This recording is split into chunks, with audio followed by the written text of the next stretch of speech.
Aleluia. Bom dia, igreja, graça e a paz, amém? Amém, glória a Deus. Diante de tantas coisas, nesse dia de hoje, domingo, de tantas falas, Obrigada. É importante você saber que a igreja, ela tem que ser uma igreja que está firmada na palavra de Deus. É importante você saber que uma igreja tem que viver a comunhão como Deus estabeleceu nos princípios bíblicos. Uma igreja pautada na oração, na adoração.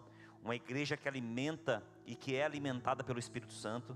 Uma igreja que é marcada pela sua generosidade e uma igreja evangelística. Se você faz parte de uma igreja com essas características, essa é a igreja do Senhor. E nós buscamos sempre estar pautados debaixo desses princípios que Jesus estabeleceu. Então é importante, diante de tantas falas, sobre o jogo do Brasil hoje, mas o mais importante é nós termos a nossa vida firmada em Cristo Jesus. Em Cristo Jesus. Abra comigo, por gentileza, em Lamentações. Eu creio que Deus tem algo para a nossa vida essa manhã aqui através dessa palavra. Você crê também em nome de Jesus? Lamentações. Lamentações, o capítulo 3. Lamentações são 5 capítulos. Nós vamos ler o capítulo 3. Certamente você já leu em algum momento essa passagem, mas só para contextualizar aqui é o profeta Jeremias, que foi levantado por Deus. E o profeta Jeremias, ele tinha uma fama de ser o profeta chorão. Um profeta que se quebrantava diante de Deus.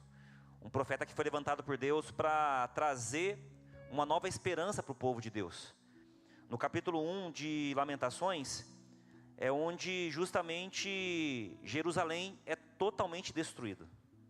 A cidade do povo de Deus é destruída, Jerusalém, por uma permissão de Deus. O povo de Deus se afastou de Deus, trouxe os deuses que eles idolatravam, abandonou Deus, e aí Deus permitiu com juízo a destruição de Jerusalém.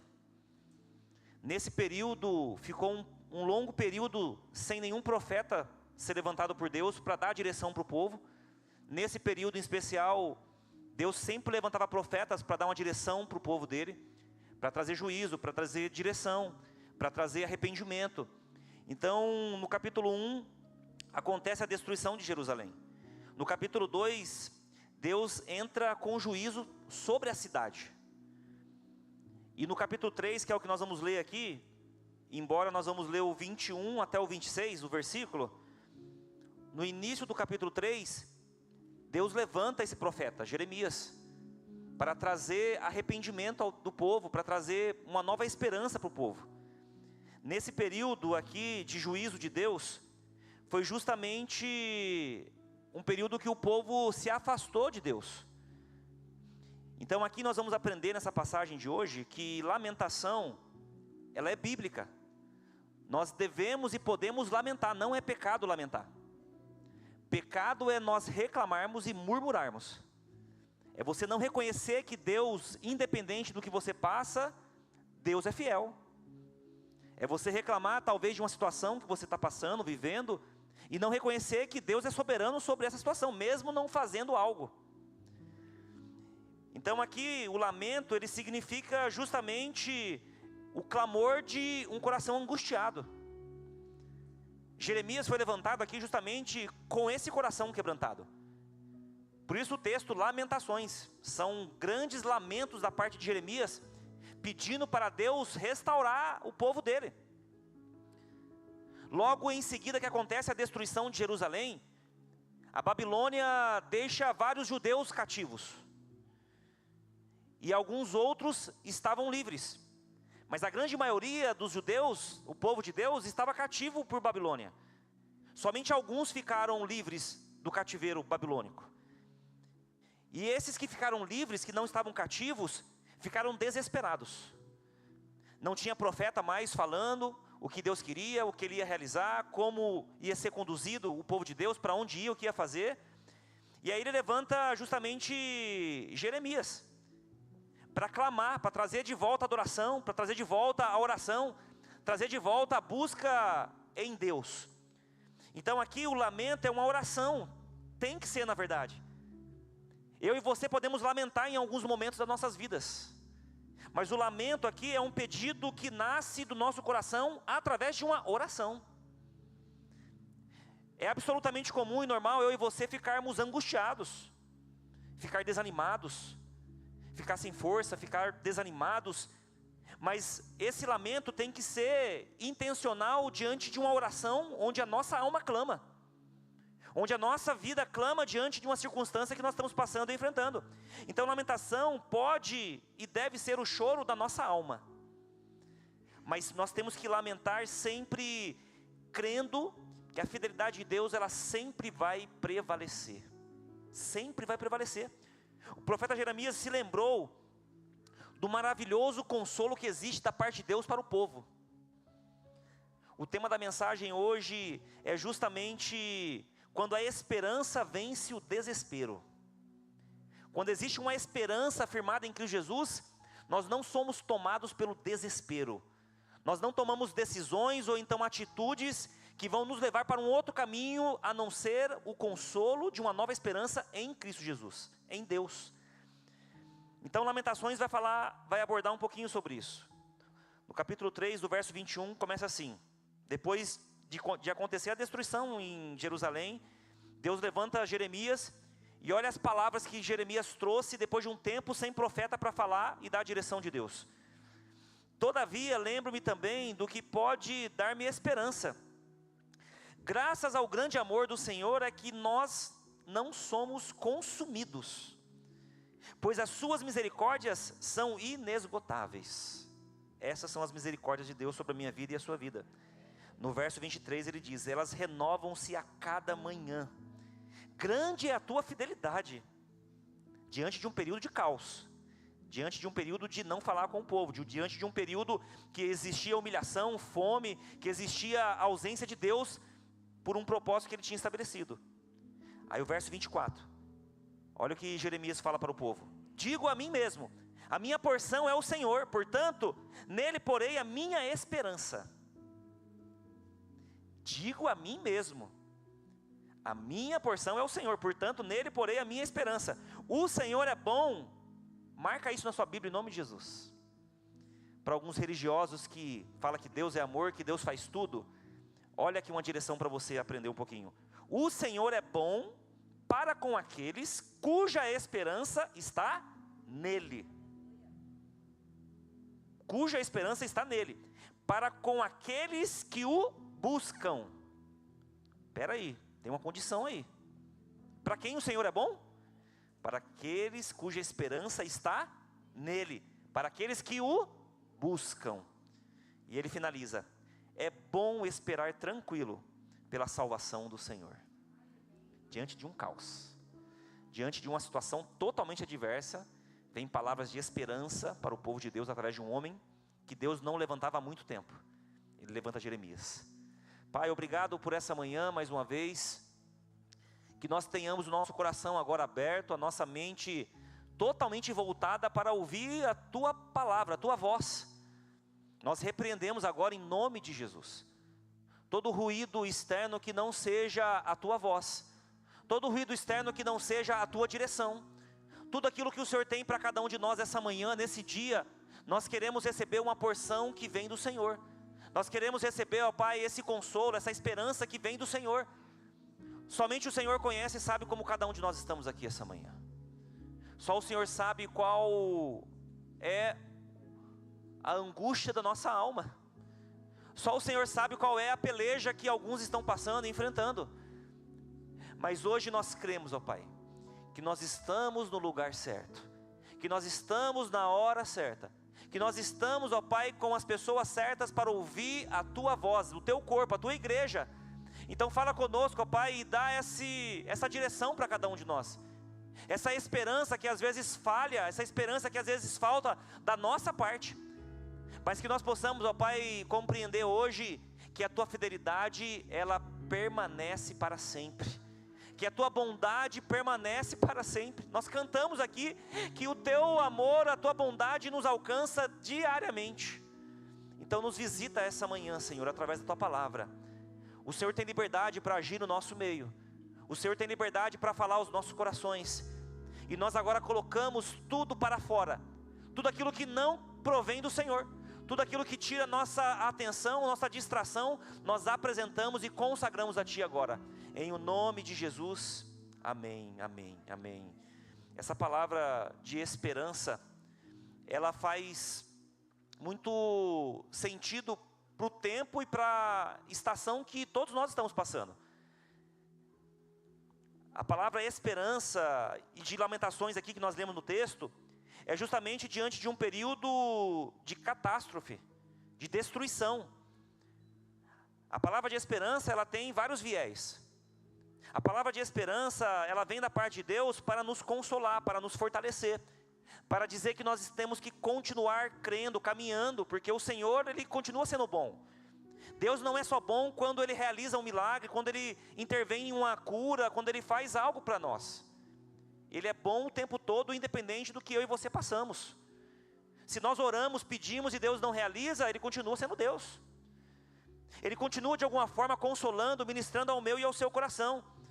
Mesmo diante de tragédias e de adversidades e de silêncio de Deus durante um período aqui de lamentações, Deus continuou sendo bom. Deus continuou sendo fiel. E nós vivemos um período e uma geração que perdeu a esperança. Não precisamos ir muito longe. Na própria igreja, você conversar com algumas pessoas, pessoas oram, louvam, adoram, ouvem a palavra, mas estão sem esperança. Quando você pergunta sobre o nosso país na área da economia, quando você pergunta no nosso país sobre a política do nosso país, quando você conversa com algumas pessoas de algumas áreas, você vê que a pessoa não tem esperança. E a esperança não é somente você estar motivado. Esperança é você crer que o Senhor, Ele consola aquele que tem esperança e o busca. Aquele que tem a sua vida firmada nele, que independente de uma tempestade, de um deserto, continua sendo Deus. Então, eles oram sem expectativa, eles buscam somente, talvez por um último suspiro. Quem já ouviu uma expressão, não tem mais o que fazer, vamos orar agora? Diante de um diagnóstico, não tem mais o que fazer, vamos orar agora. E nós temos que inverter essa ordem. A ordem não é o que nós vamos buscar. Nós temos uma única solução. Nós temos uma única pessoa que pode curar. Nós temos uma única direção, que é o Senhor Jesus.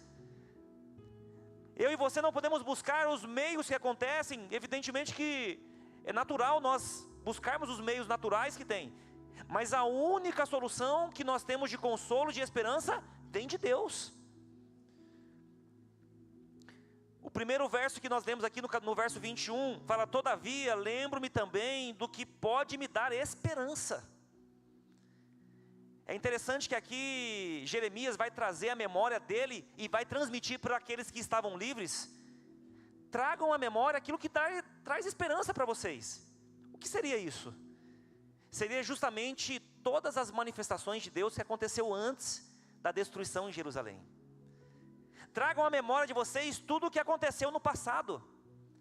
Tragam à memória de vocês tudo que Deus já fez, os livramentos que Ele deu, as portas que Ele já abriu, tudo que Ele já realizou para o favor do povo dEle. Então tragam à memória. E aqui o primeiro ponto que eu quero compartilhar é que os problemas e os desertos não duram para sempre, querido. Você crê nisso em nome de Jesus? Os desertos da vida e os problemas não duram para sempre. Em alguns casos nós queremos ficar lá.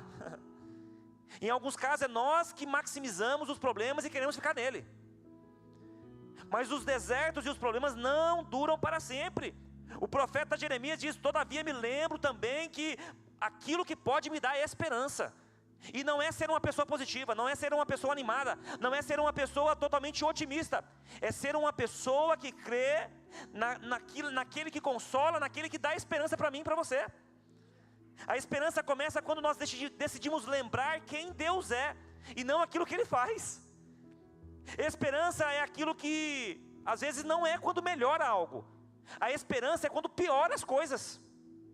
Quando piora as coisas, que é aí que sim, que eu e você temos que praticar a nossa esperança nele. Porque é natural, quando algo está ruim e começa a melhorar, nós ficamos esperançosos. Mas a esperança aqui que o profeta traz, é justamente quando piora as coisas, que a minha esperança tem que estar firmada nele. Porque ele pode não fazer. E se ele não fizer? E se ele não curar? E se ele não realizar? Todavia me lembro da esperança que o Senhor estabeleceu. Muitas pessoas, através de perdas, traumas, fracassos, palavras negativas, se alimentam pelo medo. E no modo geral, quando nós nos alimentamos pelo medo, nós vamos colher automaticamente uma ansiedade exagerada, uma preocupação exagerada, uma falta de fé talvez exagerada. Mas quem se alimenta das palavras que são de consolo da parte de Deus, vai se lembrar das promessas que Ele fez. A maior virtude de um cristão é, no meio de uma tempestade, se lembrar das palavras de promessas que Deus fez. É se lembrar da direção que Ele deu. Enquanto todos estavam entregues ao julgamento de Deus, diante da destruição em Jerusalém, Deus levanta um para trazer esperança. Deus levanta um para trazer um renovo. Deus levanta um para trazer uma palavra de vida. Deus levanta um para fazer algo sobre a sua vida, para você entender que Deus continua sendo Deus, independente daquilo que nós passamos e enfrentamos. Ele sempre vai levantar. Deixa eu dizer algo para você, que Deus, Ele coloca às vezes alguns gigantes na minha vida e na sua vida, para que o nome dEle seja glorificado, para que Ele possa cumprir a palavra dEle diante daquilo que Ele tem para a minha vida e para a sua vida. Então Ele está dizendo, a esperança está naqueles que me buscam, naqueles que confiam em mim, naqueles que estão esperando de mim. Essa é a esperança. Assim como a noite passa, querido, o salmista vai dizer isso no capítulo 30 do Salmo 30. Em meio a uma fuga, ele diz: à noite eu posso chorar, a noite pode durar, o choro pode durar uma noite toda, mas a alegria vem ao amanhecer, porque não vai durar para sempre, querido. Essa enfermidade não é para a morte, essa condição não é para sempre, o deserto não é para sempre, o mar que se levantou sobre a sua frente não é para sempre.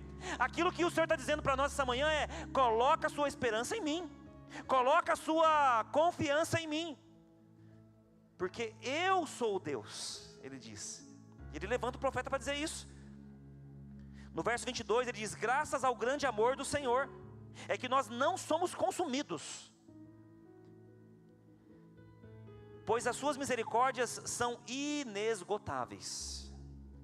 Tem algumas pessoas que brincam com as misericórdias de Deus, se torna legalista, achando que pode pecar da forma que quiser, porque Deus, afinal, Ele é amor, Ele é misericordioso. Ele é. Mas algumas pessoas se esquecem que Ele também é justiça. Quando você vê a história aqui de Jerusalém, não foi Satanás que venceu e destruiu Jerusalém. Foi Deus que trouxe juízo. Foi Deus que permitiu o juízo para a destruição de Jerusalém, porque o povo se afastou dele.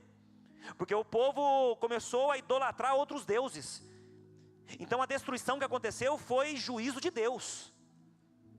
E nós ficamos às vezes preocupados com o diabo, com medo do diabo, sendo que na mão de Deus está todo o poder, toda a direção.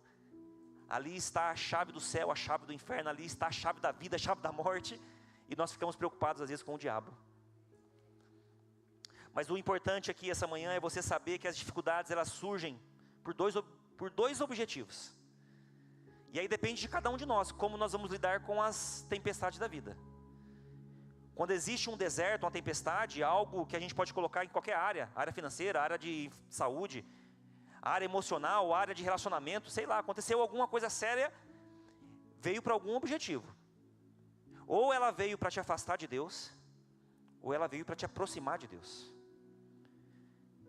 E a pergunta que eu faço essa manhã para nós é: diante da sua luta, diante do seu deserto, diante da sua adversidade, você está se afastando de Deus ou você está se aproximando de Deus? Essa foi a palavra de Jeremias para trazer esperança ao povo. É importante nós sabermos essa manhã, em nome de Jesus. Eu gosto de falar sobre as memórias do passado que Deus me permitiu viver. Eu não sei se você tem esse hábito com algum tipo de frequência, mas eu às vezes aleatoriamente. Me lembro de onde Deus me tirou. Me lembro de onde eu vim. Eu já contei aqui algum tempo atrás, talvez alguns vão se lembrar aqui, mas eu e meu irmão, que nós estamos aqui, nós viemos do interior do Rio Grande do Norte. Hoje eu nem sei quantos habitantes tem, mas deve ter, a cidade que nós nascemos, 10 mil habitantes, se tiver muito, eu acho. 15 mil habitantes. Minha mãe sai do interior do Rio Grande do Norte, com 2 crianças, sem pai. Uma tragédia anunciada. Saí do interior do Rio Grande do Norte, para uma grande São Paulo, Campinas, com 2 meninos, um de 3 e um de 5. E a gente, né, era rotulado como o orelha e o cabeça. Dava para formar uma dupla sertaneja, eu sempre brinco sobre isso, né, o orelha e o cabeça. Sem um pai físico para dar uma direção, para suportar, diante de um momento que nós vivemos como família, morando em lugares que não tinha locação fixa. Morando na casa de uma amiga, minha mãe, morando na casa de outra amiga, depois de um tempo morava na casa de outra, sem ele e sem beira. A famosa família de hoje disfuncional, né? Depois ela se casa, né, com o nosso pai de criação hoje, que nós consideramos pai, com um cenário também totalmente adverso. E eu me deparo às vezes pensando, meu Deus, de onde Deus me tirou? O que Deus fez na minha vida, na minha família, tudo que Ele me proporcionou, de onde Ele me tirou. Eu fico lembrando as histórias que nós tínhamos de criança, dos perrengues que a gente passou, dos locais que a gente ia com a minha mãe, que não tinha ainda, não conhecia muita gente na época, mas alguns amigos da cidade dela que veio para cá, para Campinas. Os perrengues que a gente passou, perrengue do tipo de ir para um lugar somente com o dinheiro da ida. Quem já foi para a praia de carro, com 7 pessoas dentro do carro? Na praia, um local para 10 pessoas tinha 20. Nos tempos de hoje é uma loucura isso, né? Se você não fechar um local que tem um quarto para cada um, com ar-condicionado, beira-mar, não vai nem para a praia. Então eu me lembro de algumas situações que a gente viveu, que no tempo de hoje seria uma agressão, seria um absurdo, né? Você fazer isso hoje. Quem já foi para a praia com frango e farofa e maionese? Ó Deus falando com um monte aí. Levando groselha para fazer uma batidinha ali de uma bebida doce. Os perrengues que a gente passou, que hoje se a gente fizer isso é um absurdo. Mas isso é memória. Isso é a gratidão do nosso coração que traz a nossa mente, trazendo a nossa memória. E aqui eu brinquei com isso para você poder entender que o profeta Jeremias tentou trazer, não de uma forma brincando, mas trazendo a bondade de Deus, que faz eu e você refletir hoje de onde você saiu. De onde você saiu? De onde Ele te tirou? Tem umas bênçãos aqui que se você vê de onde saiu, é só a mão de Deus mesmo. Fala, meu Deus do céu. Você pegar os TikTok da vida do passado de uns aí, você fala, Jesus, é Deus na vida desse homem mesmo, né? Se você pegar a vida de alguns que tinha uma vida errada, uma vida de bebida, uma vida de prostituição, uma vida que colocava o dinheiro acima de tudo, uma vida totalmente torta, e você fala, cara, é só Deus para fazer isso. Só que na jornada da vida a gente esquece disso. A gente não se lembra disso. Nós não nos lembramos daquilo que Deus fez, de onde Ele nos tirou e o que Ele está fazendo. Por isso é importante você hoje saber que se um gigante se levantou na sua vida, ele se levantou para cair. Se uma tempestade chegou na sua vida, é para te mostrar algo, é para te ensinar algo, é para você se aproximar de Deus, é para você ter uma experiência com Ele. Se chegou uma enfermidade, ela não é para a morte, ela não é para sempre. Se você está passando um deserto, não é lugar de morada. Se você está numa caverna, não é o tempo de você ficar no local onde Deus quer que você somente passe.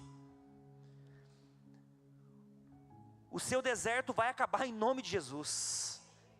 A sua tempestade vai passar em nome de Jesus. Mas você precisa essa manhã trazer à sua memória aquilo que te dá esperança, querido. Aquilo que Deus já fez por você, aquilo que Ele já realizou na sua vida, aquilo que Ele já trouxe para a sua casa. Quando eu olho para a minha vida, o meu casamento, eu falo, Jesus, só o Senhor para fazer um negócio desse. Um menino que sempre teve o desejo no coração de casar a partir dos 14 anos. Já tinha um desejo no coração de 14 anos, eu falava, mãe, eu quero casar. Eu falei, você está doido, menino? Eu olhava para algumas famílias ao nosso redor assim, tinha algumas que não era espelho, mas tinha algumas que eu olhava, eu quero ter uma família assim, uma família que é juntas, assim, abençoados. Eu com 14, 15 anos tinha esse desejo no coração, de ter uma família, ter filhos, casar, ter uma única mulher. Eu já tinha esse desejo no meu coração. Então, eu olho para trás e falo, o Senhor deu muito mais do que eu pedi. Quando eu olho para o que Ele fez na minha vida profissional, na minha vida ministerial, no meu casamento, com os filhos que eu tenho, com a igreja que Ele que depositou e confiou a mim, com a liderança que nós temos na igreja, com os voluntários que a gente tem aqui, com esse âmbito que nós estamos inseridos aqui como igreja, o que Ele fez, eu falo, eu não merecia, eu não mereço. E eu tenho esse hábito, a gente sabe disso. A tempestade pode estar em cima da nossa casa, mas eu sempre tenho no meu coração as memórias de onde Deus nos tirou. E eu sei que tudo que acontece na minha vida, na sua vida, é por um tempo de passagem. E você vai notar que Deus, Ele continua fazendo, Ele continua realizando, através de você, por você, mas que o nome dEle seja exaltado. Então hoje o convite para nós essa manhã é trazer a nossa memória. As coisas ruins você pode até deixar de lado, mas traga a sua memória de onde Deus te tirou. Traga a sua memória o que Deus fez por você, os livramentos que Ele te deu, as portas que Ele abriu. Em 2 Coríntios, no capítulo 1, Ele vai dizer, lançando sobre Ele toda a vossa ansiedade, porque Ele tem cuidado de vós. Em Marcos 10, 29 vai dizer, bem-aventurados os que choram, porque eles são consolados. Na minha versão diz que serão, no futuro. Tem outras versões que diz no presente, são consolados, e outros serão. E aí você vai para Mateus 5, 4, ele vai dizer, ainda que eu ande pelo vale da sombra da morte, não temerei mal algum, porque Tu estás comigo, Senhor. A Tua vara e o Teu cajado me consolam. É sobre essa esperança que eu quero colocar sobre a nossa vida essa manhã. Quando enfrentamos crises, precisamos escolher em que nós vamos focar. Diante da crise que você está passando, você está focando nela ou na esperança que vem de Deus? Hoje Deus está dizendo para nós essa manhã, que a fé nos chama a lembrar a fidelidade de Deus, queridos. Nós vivemos um tempo de que as igrejas querem pregar de uma forma para segurar as pessoas. Querem pregar para segurar as pessoas. Uma palavra de coach, uma palavra de prosperidade, uma palavra de ensino, mas com intenção não eclesiástica, que é a de Deus, de confrontar, de falar que a tempestade vai chegar, que Deus pode não fazer, que o seu filho pode não ser curado, e Ele pode levar, Ele pode fazer. Mas o nosso papel aqui é justamente colocar a nossa esperança em Deus, sabendo que Ele pode fazer e devemos esperar sempre que Ele vai fazer, mas se Ele não fizer, a nossa fé está firmada nele, a nossa busca está nele.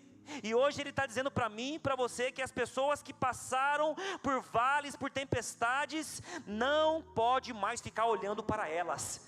Ele está dizendo, traga à sua memória aquilo que eu sou, aquilo que eu fiz, aquilo que eu faço e aquilo que eu vou continuar fazendo. Volte a lembrar que a sua casa tem promessa. Volte a lembrar que a sua casa tem palavras de vida. Volte a lembrar que Deus um dia prometeu que a sua casa vai servir ao Senhor, que o seu casamento vai ser próspero, que os seus filhos vão ser do Senhor, a sua vida vai estar firmada nele, porque Ele liberou uma palavra um dia para você. Você crê nisso, em nome de Jesus? É nisso que eu e você temos que firmar. E eu entendo que, pastor, mas eu não só piora, quanto mais eu oro, mais piora. Quando eu jejuo, quando eu estou na igreja, quando eu faço tudo, só vai piorando. Está no caminho certo. Está no caminho certo. Verso 23, renovam-se cada manhã, grande é a tua fidelidade. Segundo ponto, Deus é amor e as suas misericórdias se renovam a cada manhã, querido. O profeta Jeremias faz questão de falar sobre as misericórdias de Deus. As misericórdias de Deus são os motivos e a causa de nós não sermos consumidos. As misericórdias de Deus são a causa e o motivo de nós não sermos consumidos. O povo experimentava derrota nacional, o povo estava debaixo de humilhação, fome extrema, morte nas ruas, destruição. Profeta não tinha nenhum ainda levantado antes de Jeremias, era um silêncio de Deus, não tinha nenhuma perspectiva, mas ele continua dizendo: as minhas misericórdias são as causas de vocês não serem consumidos. Sabe o que quer dizer isso para mim e para você?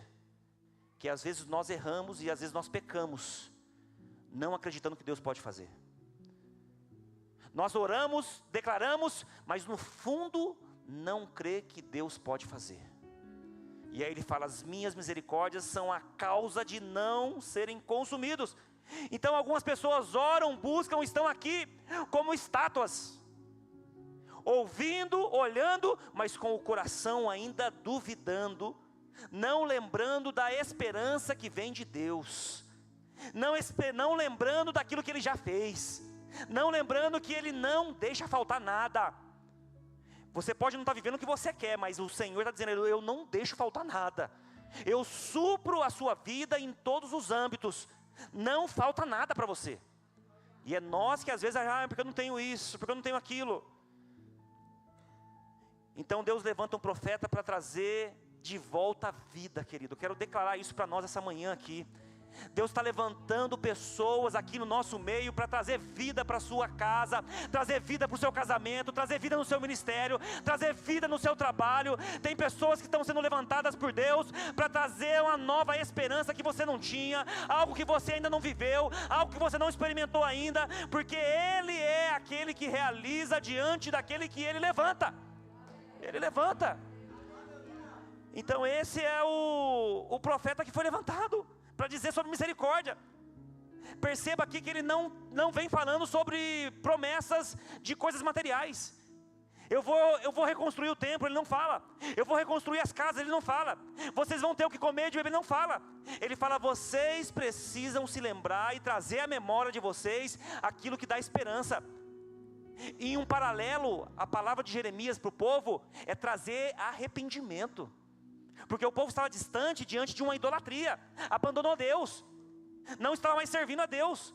Então ele trouxe aqui as misericórdias de Deus, dizendo que o Senhor é misericordioso e Ele teria todos os motivos para acabar com o povo dele. E ele diz: as minhas misericórdias se renovam a cada manhã. O que eu e você não podemos brincar, queridos, é com esse amor do Senhor que nos alcançou. Mas que você não seja um legalista de fazer as práticas pecaminosas e achar que Deus sempre vai estar te perdoando. Porque Ele é amor, mas Ele também é fogo consumidor. Ele é justiça. Com Deus não se brinca. Então Ele traz o nosso coração ao arrependimento para viver a promessa que Ele fez um dia para o povo. Ele é fiel para cumprir aquilo que Ele prometeu. Então cada novo dia traz para mim e para você um novo favor de Deus, querido. Eu gosto de falar sobre isso. Você conseguiu acordar essa manhã com dificuldade por causa do frio? Eu também. Você conseguiu acordar essa manhã com disposição para vir cultuar ao Senhor? É as misericórdias de Deus que surgiu sobre a sua vida essa manhã. Você levantou respirando. Você levantou de alguma forma, bem ou mal emocionalmente, mas você se levantou por essa misericórdia de Deus, querido. E a gente às vezes, sabe quando a gente faz uma reflexão sobre essas coisas simples aparentemente, de respirar, de estar em pé, de viver bem? Quando a gente vai em um sepultamento, quando a gente vai em um hospital, quando você visita alguém em uma UTI. Infelizmente é só nesses momentos que você fala: cara, tem uma pessoa ali com um aparelho, respirando o ar, que eu estou conseguindo acessar aqui de uma forma natural. E a gente esquece disso. A gente esquece disso. Por isso que o sepultamento e o hospital é o melhor lugar para nós estarmos cristãos, sabia disso? A gente quer churrasco, a gente quer comer uma picanha, né? Mas esses lugares não trazem reflexão da vida para nós. Esses lugares nos levam para outro caminho. E esse é o caminho que o profeta Jeremias trouxe para nós. Em Romanos, no capítulo 1, no verso 1, Romanos capítulo 5, no verso 1 diz assim: tendo sido, pois, justificados pela fé, temos paz com Deus, por nosso Senhor Jesus. No verso 9 ele vai dizer: como agora fomos justificados por esse sangue, muito mais ainda por meio dele seremos salvos da ira de Deus. Seremos salvos da ira de Deus, não do diabo.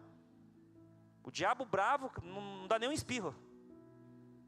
A ira de Deus. Em Romanos no capítulo 4, 25 vai dizer: ele foi entregue, o Senhor Jesus, à morte pelos nossos pecados, e ressuscitado para a nossa justificação. É a ira de Deus. É pelo amor de Deus que nós somos perdoados. É pelo amor de Deus que somos reconciliados. É pelo amor de Deus que nós somos alcançados pelo amor e pela graça dele. É pelo amor de Deus que existe um plano de salvação para mim e para você. É por esse amor que nos alcança e que nós não podemos esquecer tudo aquilo que traz à minha memória, que é a esperança desse plano que aconteceu para mim e para você. Não é pregado sobre isso, gente. Não é pregado sobre salvação, sobre a reconciliação. Ele se esvaziando de si, ele levando o seu corpo na cruz, ele pagando um alto preço para que nós pudéssemos ter vida, para que nós pudéssemos ter uma vida transformada, uma vida firmada nele. Certamente Deus vê os corações angustiados essa manhã, certamente Ele vê. Mas eu quero liberar algo para você essa manhã em nome de Jesus, em nome de Jesus. Em 2 Coríntios, no capítulo 4, no verso 16 e 17 vai dizer: pois por isso não desanimamos, embora exteriormente nós estamos desgastados, mas interiormente nós estamos renovados. Nós podemos estar aparentemente destruídos, mas internamente nós estamos renovados, fortalecidos. Ele continua: pois os nossos sofrimentos leves e momentâneos. 2 Coríntios aqui é Paulo falando preso. É Paulo falando sobre a jornada que ele estava, que era de perseguição total. E ele fala que as perseguições são momentâneas, pois os nossos sofrimentos leves e momentâneos estão produzindo para nós uma glória eterna, que pesa mais que todas as lutas que passamos. Olha o que Paulo está dizendo para nós: que o peso de glória da parte de Deus para mim e para você é infinitamente maior de toda a luta que eu e você passamos. E sabe algo interessante que eu vejo nos personagens bíblicos? Que todos eles, praticamente todos eles, todo o tempo de luta, de deserto, foi inferior ao tempo da bonança de Deus. Sempre, sempre. Então ele está dizendo que esse peso de glória é infinitamente maior do que os tempos de guerra que nós passamos. Jeremias reconhece que mesmo em tempos difíceis, Deus continua sendo fiel. Se Jeremias fosse evangelizar hoje, ninguém daria atenção para Jeremias, porque a gente ia querer o quê? Eu quero a minha casa, eu quero o meu trabalho, eu quero o meu dinheiro, eu quero as minhas coisas, a minha família está passando necessidade. E ele vem falando de arrependimento, ele vem falando de trazer à memória aquilo que dá esperança. Como trazer à memória aquilo que dá esperança se eu estou passando por uma necessidade, o templo foi destruído, a humilhação está aqui, muitos judeus foram presos. Talvez os mais conhecidos daquela época dos judeus estavam todos cativos na Babilônia, alguns somente ficaram, e aí ele vem falar de arrependimento. Jeremias e Paulo certamente seria crucificado aqui na terra hoje. Mas Jeremias, ele faz algo lindo através da direção de Deus. Hoje o novo dia surgiu para mim e para você, querido. Hoje as misericórdias do Senhor se renovaram mais uma vez para mim e para você. Hoje o Senhor, através dessa graça, desse amor que se manifesta diante de nós, está acessível para cada um de nós. Talvez essa manhã não é a palavra que você queria ouvir, mas o coração quebrantado leva a uma experiência com Deus que você nunca teve. Um coração quebrantado leva a você a ter experiências com Deus que você nunca experimentou. Verso 24 continua: digo a mim mesmo, Olha o que o profeta está dizendo para ele mesmo, que depois ele vai externar isso para o povo. Digo a mim mesmo, a minha porção é o Senhor, portanto nele porém a minha esperança. Olha o que está dizendo para nós aqui. Digo por mim mesmo. Deus me deu um recado, Deus me deu uma direção, mas eu digo por mim, a minha porção vem do Senhor. A minha casa vem do Senhor. A minha saúde vem do Senhor. O meu ministério vem do Senhor. Tudo que eu tenho, tudo que eu sou, vem do Senhor. Deus é a sua porção, querido. Deus é o que você precisa. Deus não é o que você quer, Deus é o que você precisa. Deus é aquele que dá a porção necessária para você continuar vivendo o propósito que Ele estabeleceu para você. Deus é a sua porção. É isso que está dizendo para nós. Talvez você está aqui essa manhã e você perdeu o pai, perdeu mãe, perdeu o cônjuge, perdeu um filho, perdeu algo, não sei o que você perdeu. Talvez você está aqui hoje sem nenhum tipo de motivação mais de vida, porque você perdeu talvez a alegria de viver, e você hoje precisa de um consolo que venha do Senhor. Ele está aqui essa manhã hoje para trazer para mim, para você esse consolo, essa palavra de esperança, trazer vida para mim e para você, porque Deus, Ele é a minha e a sua porção. Eu não consigo realizar nada se não for Deus. Eu não consigo conquistar nada se não for a direção de Deus. Eu não consigo fazer se Deus não é a minha porção. Deus é a porção daquele que está fraco. Deus é a porção daquele que está talvez perdido. Deus é a porção daquele que está precisando de um consolo essa manhã. Deus é a sua porção, querido, em nome de Jesus. A diferença para o cristão é a certeza da presença do Consolador. Ele me consola, Ele te consola. Ele tem na sua mão toda a autoridade para dar essa condição para mim e para você. Deus é eterno e rico em misericórdia. É bom que você e eu estejamos sempre buscando essa porção que vem do Senhor, querido. Tem pessoas que caem no engano de achar que foi você que conquistou, que foi você que fez, que se você não tivesse estudado, se você não tivesse acordado cedo, isso faz parte, isso aí é a lei da vida, é a lei da semeadura. Porque não cristãos que não conhecem a Deus, às vezes é mais rico do que cristão, que é a lei da semeadura. Se você acordar cedo, trabalha e se dedica, você vai conquistar. Mas o que está dizendo aqui agora é que existe uma porção.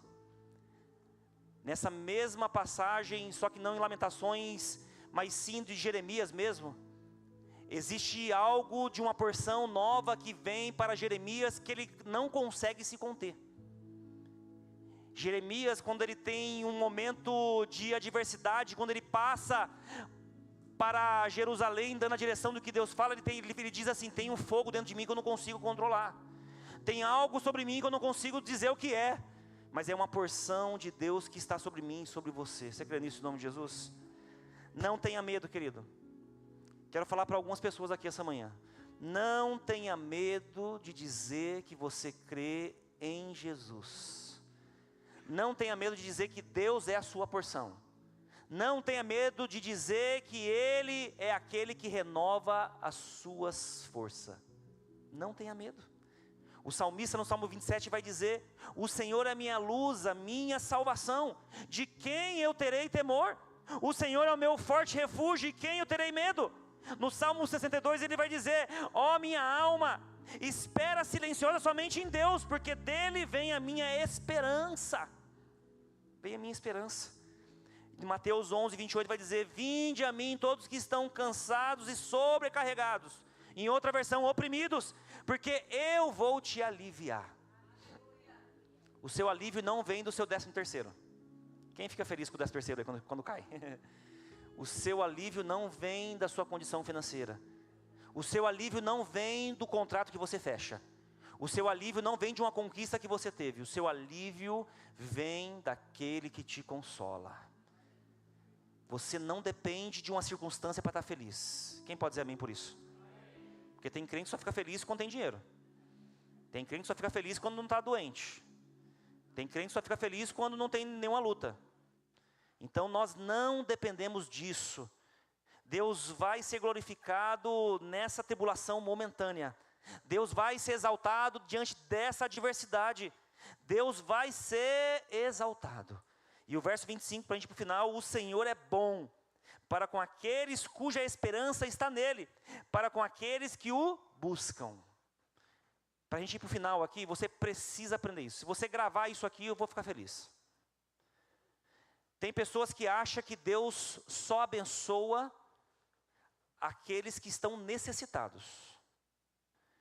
As respostas de Deus vêm por aqueles que confiam nele e que o buscam. Tem pessoas que não buscam Deus e falam que Deus não responde. Tem pessoas que não confiam em Deus e falam que Deus não responde. Mas Deus está dizendo aqui nessa palavra, através do profeta, que Ele é bom, cuja esperança está nele, para que aqueles que nele o buscam. Então você, essa manhã, aprendendo isso, se você buscar, você vai encontrar, querido. Se você se dedicar, você vai encontrar. Você vai ter a manifestação da parte de Deus diante das promessas que Ele fez ao seu respeito. Você vai ter resposta. Confie que Ele está trabalhando, fazendo algo novo diante daquilo que Ele liberou. Em Tiago 1:2 vai dizer: meus irmãos, considerem motivo de grande alegria o fato de passarem por grandes provações, grandes tribulações. Achem isso de forma boa, passar por grandes tribulações.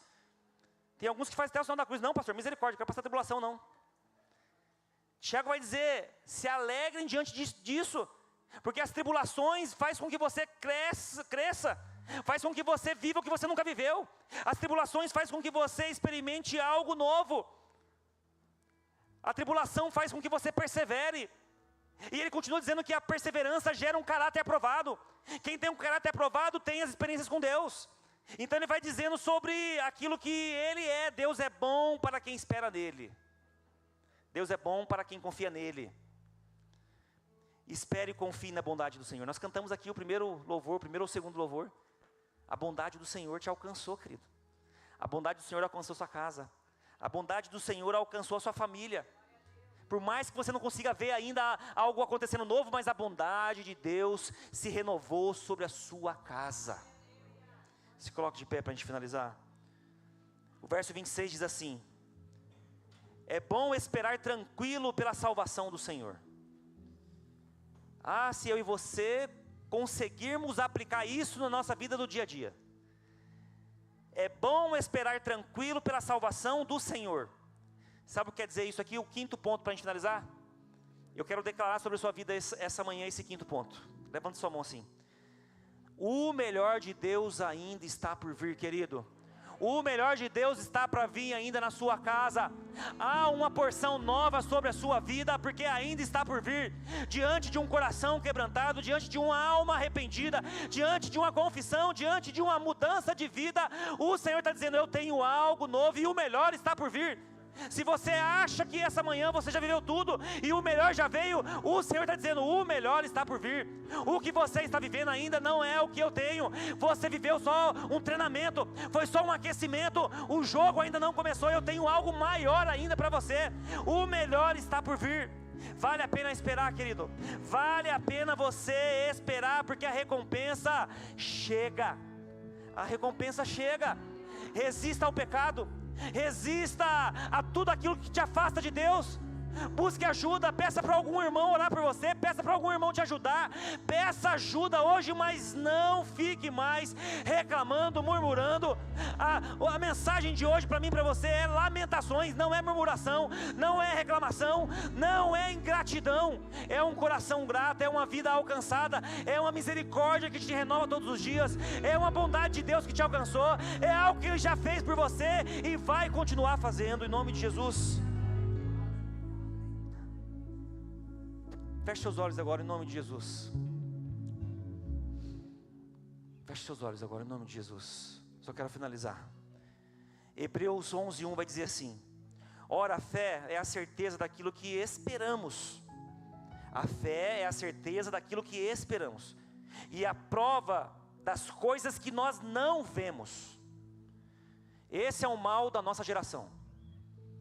A gente só crê quando a gente vê. Mas a fé é a prova das coisas que nós não vemos. Eu quero liberar para a sua vida hoje em nome de Jesus. A sua fé vai ser renovada essa manhã. A sua fé não vai ser uma fé de Tomé que você tem que ver para crer. A sua fé não vai ser uma fé inconstante, uma fé que de manhã crê, de noite não crê. A sua fé vai ser uma fé inabalável. A sua fé vai ser uma fé constante em Cristo Jesus. Você vai aprender da glória na adversidade, você vai aprender da glória nas dificuldades, mas você também vai celebrar quando o Senhor se manifestar diante da tua vida, diante das misericórdias que se renovam todas as manhãs. Creia nisso agora em nome de Jesus. Em nome de Jesus. Com os olhos fechados, nós vamos declarar agora mais um louvor. E você vai sair daqui essa manhã com um coração grato. Você vai sair com uma gratidão tão grande no seu coração, que você vai ser um canal para outras pessoas. Deus vai te usar essa semana com esse coração grato que você tem. Deus vai usar a sua vida essa semana diante de uma gratidão que